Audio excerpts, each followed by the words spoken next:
بسم اللہ الرحمن الرحیم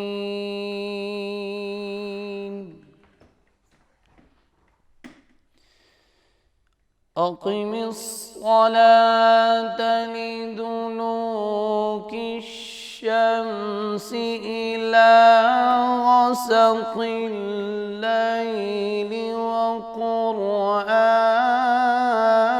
الفجر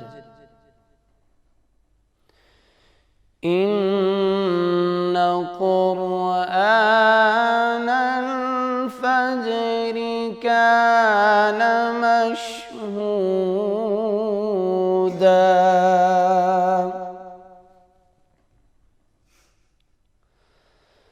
ومن الليل فتهجد به نافلة لك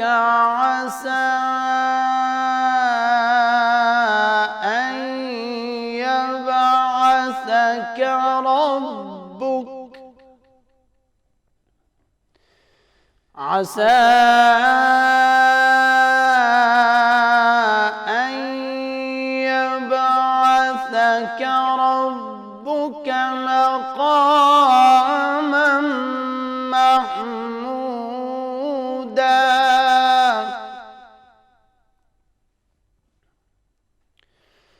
وقل رب أدخلني مدخل صدق وأخرجني مخرج صدق واجعل لي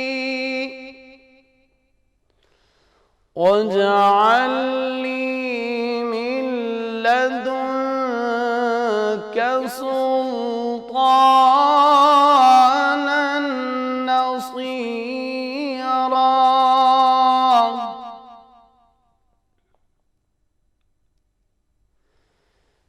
وقل جاء الحق وزهق الباطل إن الباطل كان زهوقا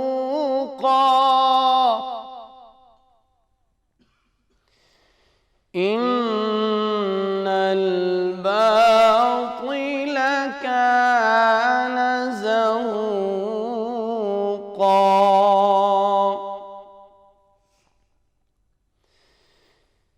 إن الباطل كان زهوقا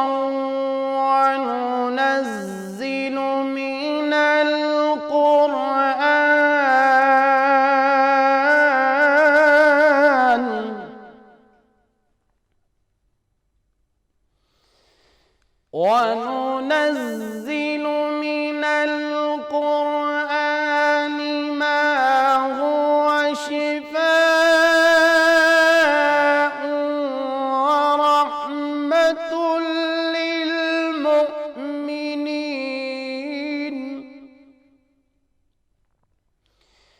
ورحمة للمؤمنين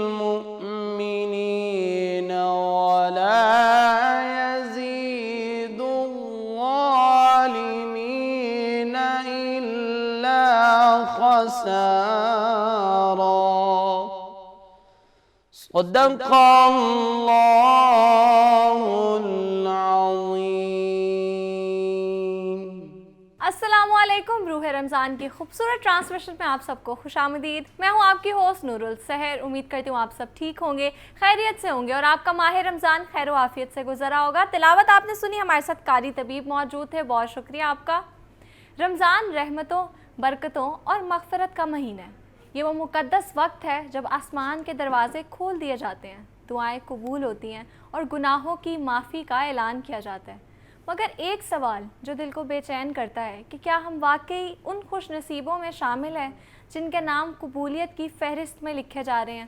ہم سب روزہ رکھ رہے ہیں، نماز تراویح بھی ادا کر رہے ہیں، قرآن بھی پڑھ رہے ہیں، لیکن کیا ہمارے دل بھی بدل رہے ہیں؟ کیا ہماری زبان اب بھی کسی کو تکلیف تو نہیں دے رہی؟ اور کیا ہمارے رویے، ہمارے معاملات، ہمارا کردار واقعی روزے دار بن چکا ہے یا ہم صرف بھوک اور پیاس کو عبادت سمجھ بیٹھے ہیں؟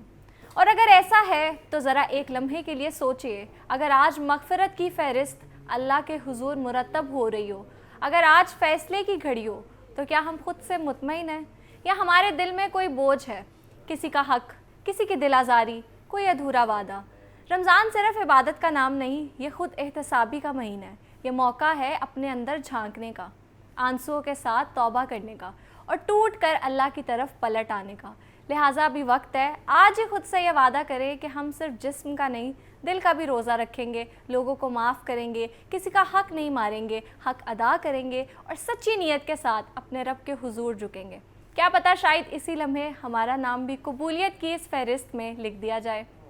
ویورز، یہ تھا آج کا ایک خوبصورت سا پیغام آپ سب کے لیے۔ اب آگے بڑھتے ہیں اپنے پہلے سیگمنٹ کی جانب، پر آج ہمارے ساتھ شیف موجود ہیں۔ دیکھتے ہیں آج وہ ہمارے لیے کون سی انٹرسٹنگ ریسیپی لے کے آئے ہیں، ان کی طرف چلتے ہیں۔ السلام علیکم عبید، کیسے ہیں السلام آپ؟ علیکم، کیسی ہیں آپ؟ اللہ کا شکر، آپ کیسے ہیں؟ میں بالکل ٹھیک، اللہ کا شکر۔ اچھا عبید، بتائیں کہ آج آپ کیا بنانے والے ہیں؟ اچھا، جس طرح رمضان چل رہا ہے تو رمضان میں لوگوں کا زیادہ رجحان ہو جاتا ہے فرائنگ چیزوں کی طرف۔ ہر گھر میں فرائنگ چیزیں بن رہی ہوتی ہیں، افطاری میں بھی فرائنگ چیزیں ہو رہی ہوتی ہیں اور سحری میں بھی لوگ پراٹھے کھا رہے ہوتے ہیں، روٹی کا تو سمجھے نام ختم ہو جاتا ہے۔ تو ایسے میں میں نے ایک ریسیپی ہے، یہ ہے سالسا چاٹ، آپ اس کو ایک طرح سے کہہ سکتے ہیں، سالسا چاٹ آپ اس کو کہہ سکتے ہیں۔ اس کے لیے بیسک ہم 3 چیزوں سے ایک سالسا بنا لیں گے اور اس کو سرو آپ کر سکتے ہیں، میں اب یہ آپشن آپ کو بتا دیتا ہوں، یا تو آپ اس کو چپس کے ساتھ سرو کر سکتے ہیں جو پیکٹ والے چپس ہوتے ہیں، یا آپ اس کو ناچوز کے ساتھ سرو کر سکتے ہیں جو ناچوز کرسپ ناچوز مل رہے ہوتے ہیں بازار میں۔ ہیلدی آپشن ہے اور وہ فرائنگ نہیں ہوتے، وہ ایئر فرائڈ ہوتے ہیں یا بیکڈ ہوتے ہیں۔ تو اس کے لیے سب سے پہلے میں نے لیا ہے کیوکمبر، اس کے بعد انین اور ٹمیٹوز۔ یہ تینوں vegetables rich in antioxidants ہیں۔ جو انین ہے اس کے اندر لائکوپین ہوتا ہے جو کہ ایک بڑا اچھا ایلیمنٹ ہے اینٹی آکسیڈنٹ کا، اور اینٹی آکسیڈنٹ آپ کی باڈی میں کافی جو بیماریاں ہوتی ہیں ان کے خلاف فائٹ کرنے میں آپ کو ہیلپ کرتا ہے۔ تو سب سے پہلے میں نے لیا ہے کیوکمبر۔ رمضان میں جس طرح جو ہوتا ہے پانی کی کمی ہو جاتی ہے بہت سارے لوگوں کو، بالکل پورا دن روزہ ہوتا ہے، سحری میں بھی آج کل جس طرح موسم ٹھنڈا میٹھا ہے تو اتنا پانی کنزیوم نہیں کر پاتے ہیں، اور سحری میں جب آپ پانی اتنا نہیں لیتے تو افطاری میں بھی زیادہ پھر پانی نہیں پیا جاتا، شربت بھی اتنے نہیں بن رہے آج کل کیونکہ رمضان ٹھنڈا ہے، تو افطاری کے بعد بھی اتنا پانی نہیں پیا جاتا، سو جاتے ہیں لوگ اکثر۔ بالکل۔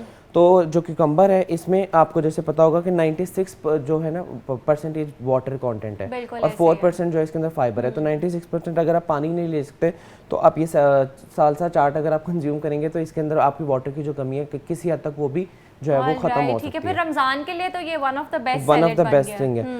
اس کے اندر آپ کوئی بھی مرضی کے اگر آپ فروٹس ایڈ کرنا چاہ رہے ہیں آپ ایپل ایڈ کر سکتے ہیں، اس کے بعد اورنج ایڈ کر سکتے ہیں، اس کے بعد اگر آپ کوئی بھی ویجیٹیبل چینج کرنا چاہ رہے ہیں، ریڈ بینز ہو گئے، وائٹ چنے بوائلڈ کر کے، there are so many options you can add in it. Alright, اچھا سب سے پہلے آپ نے اس میں کیوکمبر ایڈ کیا ہے میں نے، ٹھیک ہے، آلرائٹ۔ اور اس کے بعد آپ کیا ایڈ کریں گے؟ اس کے بعد ہم اس کے اندر ایڈ کریں گے ٹمیٹوز۔ اچھا یہ بتائیں عبید کہ آپ جو شیف ہے اس کو ایز اے کیریئر لے کے چل رہے ہیں یا آپ پڑھتے بھی ہیں ساتھ؟ میں میس کام کر رہا ہوں ابھی فی الحال، اور ساتھ میں یہ شیف کو میں ایز اے پیشن لے کے ساتھ چل رہا ہوں۔ آلرائٹ، یہ آپ کا شوق ہے، ٹھیک ہے۔ اور آگے آپ نے پھر میڈیا میں جانا ہے؟ میڈیا میں بالکل، میرا انشاءاللہ لاسٹ ایئر ہے تو اس کے بعد پھر میں انشاءاللہ میڈیا میں چلیں، بیسٹ آف لک۔ اچھا عبید ہمیں تھوڑی سی ٹپس دیں کہ جو پرفیکٹ سیلڈ ہے، ہم چاہتے ہیں کہ ریسٹورینٹ سٹائل جو نا سیلڈ بنے لیکن گھر میں نہیں بنتا، تو اس کے لیے کیا ہم چیزیں ایڈ کریں؟ سب سے پہلے جو ریسٹورینٹ میں آپ سیلڈ کھاتے ہیں نا وہاں پہ بہت سارے آپشن ہوتے ہیں۔ ایک تو ہوتا ہے کچومر سیلڈ جو آپ جا کے نارمل کھانے کے ساتھ لے رہے ہوتے ہیں، اس کے اندر سب سے بڑا ٹپ ان کا یہ ہوتا ہے کہ وہ ڈریسنگ جو ہے نا، آپ نے کبھی دیکھا ہوگا کہ وہ ڈریسنگ ایڈ نہیں کرتے سیلڈ میں، یعنی کہ نمک، کالی مرچ، لیمن جوس وہ نہیں ایڈ کرتے، وہ آپ کو علیحدہ سرو کرتے ہیں کہ آپ کنزیوم کرتے وقت کھاتے وقت جو ہے اس کو ایڈ کریں۔ اس کا مین ریزن یہ ہوتا ہے کہ اگر آپ پہلے ایڈ کر کے رکھ دیں گے، نمک جو ہے نا وہ ساری سبزیوں کے پانی کو چوس لیتا ہے اور سارا پانی جو ہے وہ سبزیوں کا نکل جاتا ہے اور سبزیاں بالکل مرجھا جاتی ہیں۔ تو اس لیے گھر میں جب آپ سیلڈ بنائیں ہم تو اس میں پہلے ہی ایڈ کر دیتے ہیں، اور سب سے بڑی غلطی آپ کی یہی ہوتی ہے کہ آپ لوگ سب سے پہلے جو ہے نمک ایڈ کرتے ہیں اور نمک سارے ویجیٹیبل کے پانی کو نکال لیتا ہے اور سبزیاں آپ کے بالکل مرجھا جاتی ہیں۔ تو اس میں نمک آپ اینڈ پہ ایڈ کریں۔ اور جو باقی سیلڈ ہوتے ہیں جس طرح سیزر سیلڈ ہے اس کے اندر لوگ بہت زیادہ کریم استعمال کرتے ہیں، جبکہ سیزر سیلڈ میں کریم کا کانٹینٹ بالکل کم ہوتا ہے اور مائنیز کا کانٹینٹ تھوڑا سا زیادہ ہوتا ہے۔ تو مائنیز ہیلدی آپشن ہے؟ مائنیز ہیلدی آپشن اس طرح سے کہ جو ڈائٹ کانشیس لوگ ہیں وہ اسکپ کر سکتے ہیں، لیکن جو لوگ ہیلدی ہونا چاہ رہے ہیں ان کے لیے مائنیز بہت اچھا آپشن ہے۔ مطلب اگر کوئی ویٹ لاس کرنا چاہ رہا ہے اس کے لیے سیلڈز بنا رہا ہے تو وہ میو کا استعمال بالکل نہ کرے۔ بالکل بھی نہ کرے۔ آلرائٹ، ٹھیک ہے۔ تو اگر ہم چاہتے ہیں سیلڈ میں پروٹین ایڈ کرنا تو پھر اس کے لیے بیسٹ آپشن کیا ہے؟ اس کے لیے کچھ سیلڈز میں آپ بوائلڈ ایگز استعمال کر سکتے ہیں، جس طرح میں نے آپ کو ابھی سیزر سیلڈ کا بتایا تھا، اس کے اندر آپ بوائلڈ ایگز استعمال کر سکتے ہیں. اس کے علاوہ پروٹین میں اگر آپ بوائلڈ چنے، وائٹ بوائلڈ چنے رچ ان پروٹین ہے. اس کے بعد چکن ہو گیا، گرلڈ چکن لے لیں، بوائلڈ چکن لے لیں، وہ بھی رچ ان پروٹین ہے. تو there are so many options of protein جو آپ اس کے اندر ایڈ کر سکتے ہیں. آل رائٹ، ٹھیک ہے. تو اگر افطار کے لیے آپ کوئی ایک سیلیڈ بتائیں جو بہت بیسٹ ہے، ہائیڈریشن کے لیے بھی اچھا ہے اور آگے سمرز بھی ہیں اس میں بھی کام آئے گا، بالکل افطار کے لیے سب سے بہتر آپشن یا تو یہ ایک سیلیڈ کا جو آپ چپس کے ساتھ کھا سکتے ہیں، یہ بھی بہت آپشن ہے. جو لوگ میٹھا زیادہ پسند نہیں کرتے، افطار میں ناچوز کھا سکتے ہیں. ناچوز آپ کھا سکتے ہیں افطار میں بالکل. اور اگر کچھ لوگ ہیں کہ جی نمکین نہیں کھانا، ہم نے میٹھا کھانا ہے، تو ان کے آپ اس میں مسالہ ایڈ کر رہے ہیں؟ یہ میں اس کے اندر چاٹ مسالہ تھوڑا سا ایڈ کر رہا ہوں، تھوڑا چٹپٹا کرنے کے لیے اس کو. اور اگر آپ کہہ رہے ہیں کہ ہم نے نمکین نہیں کھانا، میٹھا کھانا ہے، تو اس کے لیے فروٹ سیلیڈ بنا سکتے ہیں، جس کے اندر آج کل میں نے دیکھا کہ تربوز بھی آ گئے ہیں، سیب ہے، اس کے بعد پپیتا ہے، بہت سارے آپشن ہیں فروٹ کے. تو آپ مکس کر کے اس کے اوپر تھوڑا سا لیمن ڈریزل کریں اور تھوڑا سا ہنی ایڈ کریں اور وہ بہت بہترین آپ کا فروٹ سیلیڈ بن جائے گا. آل رائٹ، ٹھیک ہے. تو کون سے آپشنز ہیں جن کو آپس میں بالکل کمبائن نہیں کرنا چاہیے، کوئی فروٹس یا ویجیٹیبلز؟ میرے خیال سے ایپل جو ہے وہ ہر کسی کے ویجیٹیبل، آپ نے بہت سارے ریسٹورینٹ میں دیکھا ہوگا کچومر کے اندر وہ ایپل ایڈ کرتے ہیں. بالکل ایسے ہی ہے. آپ ایپل یوز کر سکتے ہیں سیلڈس کے اندر. اس کے علاوہ میں نے دیکھا کہ لوگ پائن ایپل ایڈ کرتے ہیں سیلڈ میں، تو آپ پائن ایپل ایڈ نہ کریں، وہ ایک اچھا کمبینیشن نہیں ہوتا. ٹھیک ہے. سننے میں ہی ویئرڈ لگتا ہے تو کھانے میں بھی وہ ویئرڈ ہوتا ہے. پیزا پہ بھی لوگ پیزا میں بھی پائن ایپل لگا کے کھاتے ہیں. اس کے علاوہ آپ نے بہت ساری چائنیز ریسٹورینٹ میں دیکھا ہوگا کہ پائن ایپل چکن ایک ملتا ہے. بالکل وہ ہے تو ایک ڈش ہی کہنے کو، لیکن وہ کھاتے ہوئے بھی بہت عجیب لگ رہی ہوتی ہے کہ پائن ایپل کو پکا کے وہ عجیب سا ٹیسٹ اس کا آ رہا ہوتا ہے. آل رائٹ، ٹھیک ہے. تو پائن ایپل بالکل نہ پائن ایپل آپ بالکل نہ ایڈ کریں. اگر آپ فروٹ سیلیڈ بنا رہے ہیں تو اس کے اندر پائن ایپل ایڈ کر سکتے ہیں. ٹھیک ہے. اور ہمارا سیلیڈ کہاں تک پہنچا ہے، کیا ایڈ؟ یہ ہمارا ریڈی ہو گیا. اس کے اندر اب اس سٹیج پہ میں آپ کو اگر چپس لے کے نا ناچوز، اس کے اوپر آپ اس کو ڈریزل کر دیں اور اوپر سے اگر آپ کے پاس کوئی ساس ہے تو آپ ساس ڈال لیں اور اس کو آپ کنزیوم کر سکتے ہیں. آل رائٹ، ذرا دکھائیں اس کو ہمارے کیمرے میں، ہمارے ویورز کو بھی دکھائیں. اوکے، بہت ایزی ریسیپی تھی اور جلدی بن گیا. کوئک سنیک بھی ہے، کوئک سنیک ہے یہ. اس طرح کا اگر رمضان نہیں ہے پھر بھی آپ اس کو دوپہر اگر لنچ کرنے کا نہیں دل کرا تو آپ ہم یہ یہ لے بھی کھا سکتے سکتے ہیں. ہیں. اگر آپ ڈائٹ کریں ہیں، ڈائٹنگ کے دوران بھی آپ اس کو کنزیوم کر سکتے ہیں. ایک تو ہیلدی ہے اور دوسرا آئل فری ہے، اس کے اندر کوئی آئل وغیرہ نہیں ہے. ڈائٹ کے اندر اور کوئی انہیلدی انگریڈینٹ نہیں ہے. صرف ناچوز ہیں، وہ بھی اگر آپ ناچوز لیں گے تو وہ بیکڈ ہوتے ہیں، وہ بھی کمپلیٹلی ایک ہیلدی آپشن ہے اس کے لیے. تو اس کا نام تھا سالسا چاٹ. سالسا چاٹ. آل رائٹ، ٹھیک ہے. آپ کو ایک بہت انٹرسٹنگ سی ریسیپی ہم نے بتائی ہے، وہ آپ آج افطاری میں بھی یوز کر سکتے ہیں، پورے رمضان بھی یوز کر سکتے ہیں، اور ساتھ ساتھ آگے سمرز آ رہے ہیں اس میں بھی یوز کر سکتے ہیں. ہمارے ساتھ شیف عبید موجود تھے، بہت شکریہ آپ کا. اب آگے بڑھتے ہیں روح رمضان کے خصوصی سیگمنٹ قصص الانبیاء کی جانب، اور ہمارے ساتھ پروفیسر احمد حماد موجود ہیں. دیکھتے ہیں آج وہ ہمارے لیے کون سے نبی یا پیغمبر کا واقعہ لے کے آئے ہیں، ان کی طرف چلتے ہیں. بسم اللہ الرحمن الرحیم. رب اشرح لی صدری ویسر لی امری واحلل عقدۃ من لسانی یفقہوا قولی. ہم آدم و حوا کے قصے کو آج انشاءاللہ اپنے ناظرین کے سامنے پیش کریں گے، اور جیسے کہ ہم نے وعدہ کیا تھا کہ ہر روز ایک نیا قصہ آپ کے سامنے پیش کریں گے. البتہ اس میں یہ تھا کہ جو قصص بہت زیادہ اہمیت کے حامل ہیں یا جن قصص میں قرآن حکیم نے قرآن حکیم میں جس کا زیادہ تذکرہ ہے، طوالت ہے، ان کو ہم 2 یا 3 ایپیسوڈز میں ڈسکس کریں گے. تو اس لیے ہم آدم و حوا، آدم و ابلیس اور آفرینش کائنات، ان تمام پہ ہم نے الگ الگ ایپیسوڈز کرنے کا آپ سے وعدہ کیا تھا. آج اس سلسلے کی آخری کڑی ہے، اور وہ ہے کہ آدم و حوا کا کیا قصہ تھا. شجر ممنوعہ جس کا کہ پھل چکھا گیا، اس کے نتیجے میں یہ جو ساری دنیا ہے جس میں ہم آپ موجود ہیں، یہ وجود میں ہم لوگ موجود، ذریت آدم اس زمین پر آنا شروع ہو گئی. تو یہ سارا قصہ، اس سے پہلے ہم نے سب سے پہلے ایپیسوڈ میں بتایا کہ یہ کائنات کیسے کن سے وجود میں آئی. نوری، ناری اور خاکی، یہ جو ہیں دنیائیں، یہ کیسے وجود میں آئیں.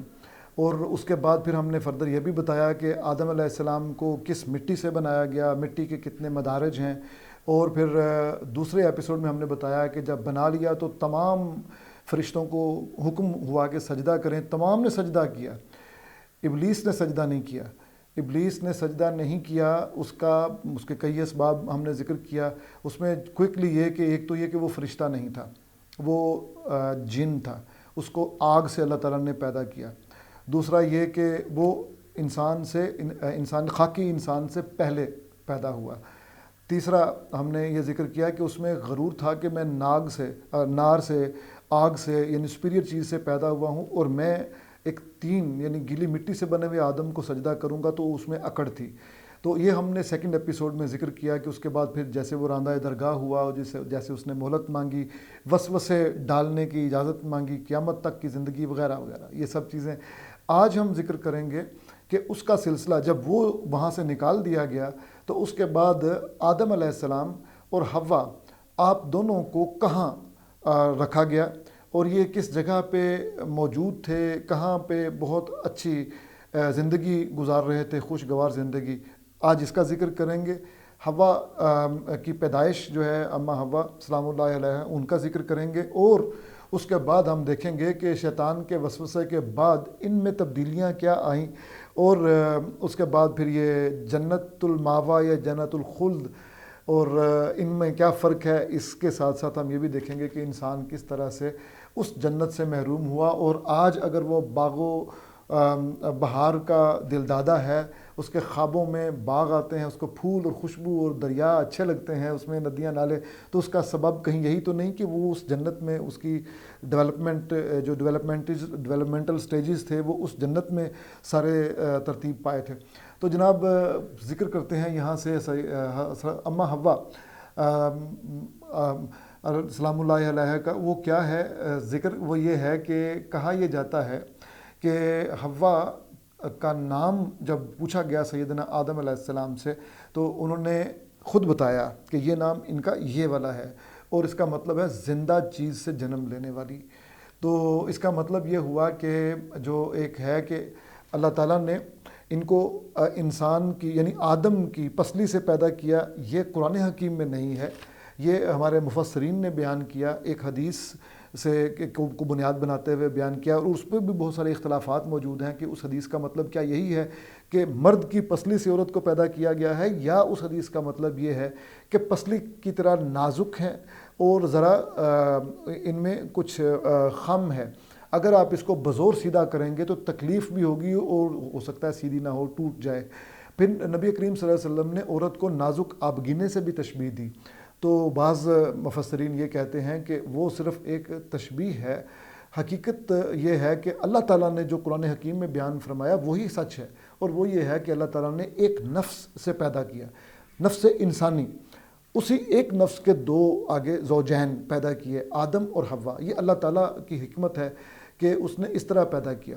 تو کہنے کا مطلب یہ ہے کہ ہم بیچ میں جب وہ شیطان راندہ درگاہ ہو جاتا ہے تو اس کے بعد جنت تک آنے کا عرصہ ہمیں نہیں معلوم کہ یہ واقعہ کہاں جنم لیتا ہے کہ حوا جو ہیں وہ پیدا ہو چکی ہیں. البتہ قرآن حکیم میں یہ ڈائریکٹلی اس کے بعد ہمیں پتہ چلتا ہے کہ اللہ تعالیٰ نے جنت میں داخل کیا ان کو اور کہا کہ یہاں پہ دونوں رہیں اور ہر طرح کے پھل کھائیں, جو چیز چاہے کریں, لیکن ایک شجر جو ہے اس کے قریب نہ جانا.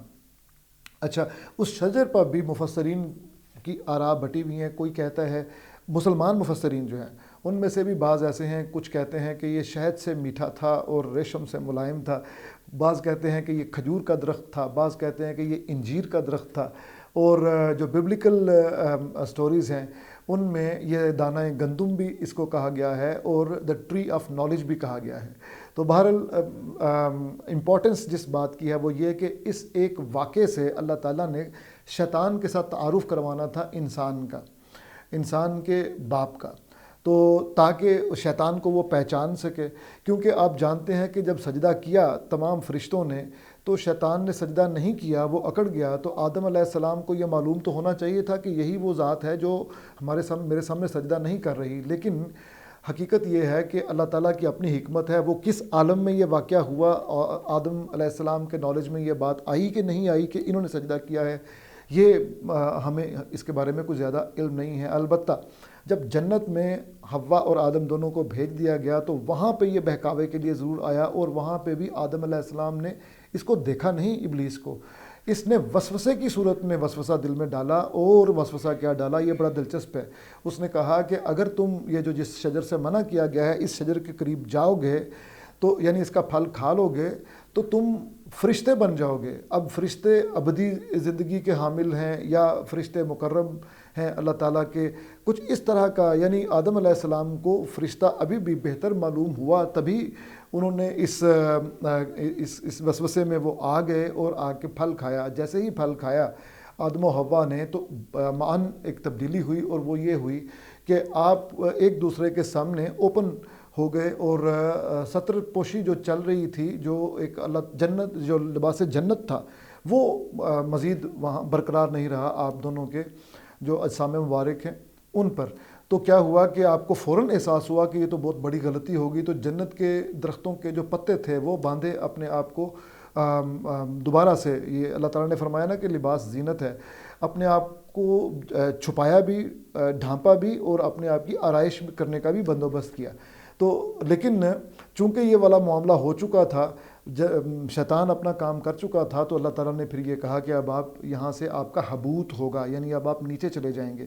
اچھا، یہ جنت کون سی ہے؟ اس پہ بھی مفسرین کہتے ہیں کہ یہ وہ جنت نہیں ہے جس میں ہمیشہ رہنا ہے ہم نے، جو آسمانوں پہ ہے کہیں، یا وہ جنت وہ وقتی طور پہ وہ موجود نہیں ہے۔ بعضوں کا یہ بھی خیال ہے کہ یہ ایکسپیرینس کروانا ضروری تھا آدم اور حوا کو، لہٰذا وہ کوئی بھی اس کی صورت ہو سکتی ہے۔